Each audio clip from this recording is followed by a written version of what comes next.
उसकी सास कुछ बोले उससे पहले ही मोहिनी की दोस्त मोनिका और रेचल वहां आ जाती हैं।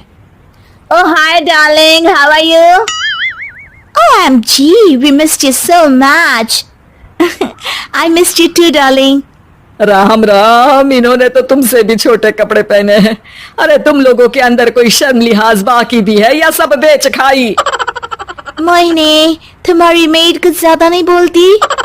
इस पर मोहिनी की दोस्त उसकी सास का मजाक बनाने लगती है, जिसे सुन निखिल उन्हें जवाब देते हुए कड़वे शब्द सुना देता है और वो सुन के वो दोनों तो मुंह बनाए वहां से चली जाती है, लेकिन गुस्से से लाल मोहिनी वहीं खड़ी निखिल को घूरती रहती है।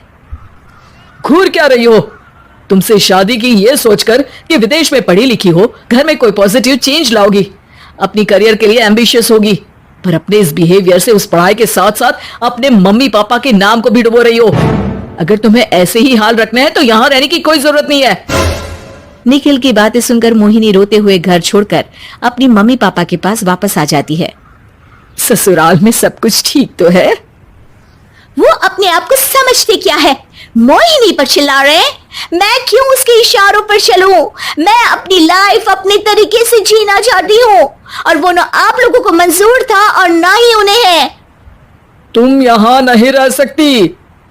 अपने पापा की बात सुन के मोहिनी हैरान रह जाती है। हाँ, तुमने बिल्कुल सही सुना। अगर तुम्हें अपने इस घमंड, बेशर्मी और बदतमीजी में ही जीना है तो तुम यहाँ भी नहीं रह सकती। बेटी, मैं मानता हूँ हमारे यहाँ रीति रिवाज बहुत मायने रखते हैं और हमने उन्हीं के ओवरडोज से बचाने के लिए तुम्हें विदेश भेजा था। एक लड़की जो शादी करके घर और बच्चे संभालती है, उससे तुम अपने आप को ज्यादा समझ सको इसके लिए भेजा था। तुम उससे ज्यादा समझो और बनो, पर तुम तो किसी दूसरी ही ट्रेन में चढ़ गई बेटा। उसकी मम्मी सभ्यता से भरपूर शास्त्री परिवार की इकलौती बेटी मोहिनी को बचपन में ही पढ़ाई के लिए विदेश भेज देते हैं, जहां से वो सालों बाद ग्रेजुएशन पूरी करके इंडिया वापस आती है, जो अब संस्कार, सभ्यता, संस्कृति जैसी चीजों से कोसों दूर होती है। एक सुबह मोहिनी शॉर्ट ड्रेस पहने, कानों में हेडफोन लगाए जोर जोर से इंग्लिश गाने गाती हुई घर में घूम रही होती है। सुबह सुबह भगवान का नाम लेते हैं, राक्षसों की तरह चिल्लाते नहीं।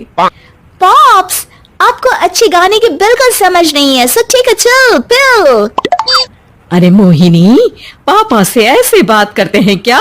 सारी तमीज भूल गई हो? ओह मॉम प्लीज, इतनी बड़ी भी कोई बात नहीं हुई, सो डोंट ओवररिएक्ट। ऐसे ही दिन बीतते हैं जिसमें मोहिनी के तौर तरीके, रहने और बात करने का ढंग उसके मम्मी पापा को परेशान करने लगता है। भला कोई मानेगा कि ये मेरी बेटी है?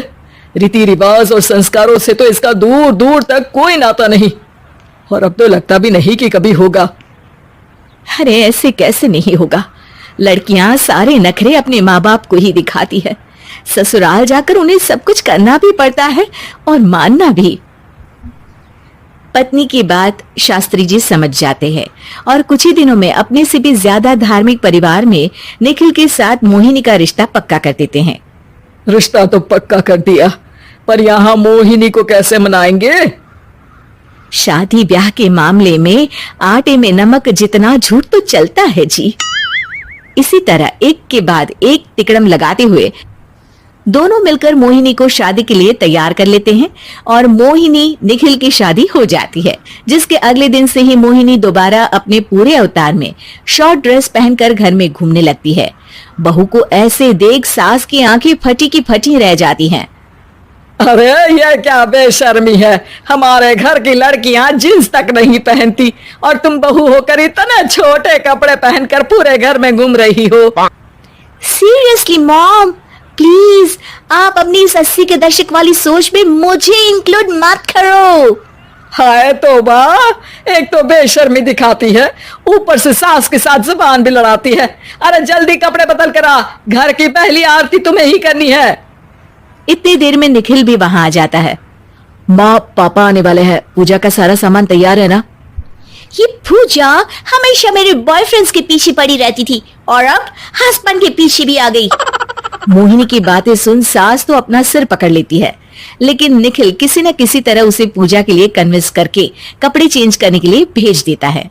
जिस पर पूजा खत्म होने के बाद वो एक बार फिर अपनी शॉर्ट ड्रेस में आ जाती है। बहू, ये क्या तरीका है? संस्कार नाम की कोई चीज है या नहीं? नहीं ससुर जी, संस्कार मेरा दूसरा बॉयफ्रेंड था। अब तो मेरा उससे कोई कांटेक्ट नहीं है। मोहिनी का जवाब सुन के ससुर तो भगवान नाम जपते वहां से चले जाते हैं, लेकिन सास बहू के बीच कहासुनी फिर शुरू हो जाती है, जिसे इग्नोर करते हुए मोहिनी घर से बाहर चली जाती है और देर रात घर वापस आती है। मोहिनी, मैं जानता हूं कि तुम विदेश में रही हो और तुम्हें वहीं की आदत है, पर यहाँ चीजें कुछ अलग है। अगर तुम उस हिसाब से कुछ एडजस्ट कर लो तो सबके लिए सही हो जाएगा। I am not in a lecture mood. Good night. अगली सुबह मोहिनी देर से उठकर एक बार फिर उसी तरह सबके सामने आती है, जिस पर उस पापा बहुत देर तक मोहिनी को सारी बातें समझाते हैं, जिन्हें सुनकर मोहिनी को अपनी गलती का एहसास होता है। वो जॉब ज्वाइन कर लेती है और ससुराल वापस आकर उन्हें मॉडर्न बनाती है और खुद भी कुछ रिवाज सीखते हुए खुशी से रहने लगती है।